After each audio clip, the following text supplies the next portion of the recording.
মাছগুলোকে খেতে দেবো। মাছের তেলটা পরিষ্কার হলো, এটাকে আগে লক দিয়ে বন্ধ করতে হবে।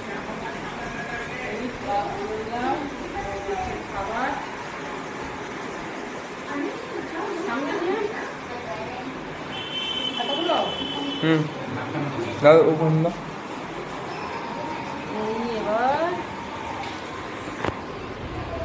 সেই হচ্ছে না। সর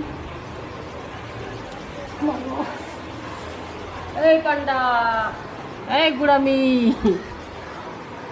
আর কমপ্লেটটা বল। হ্যাঁ এই যে কমপ্লেট, এটাও বড় হয়ে গেল বাবু, কত ছোট ছেড়েছিলিস। এটা একটু হ্যাঁ গ্রিন টাইপের হচ্ছে, আর এইগুলো একটু ব্ল্যাক টাইপের।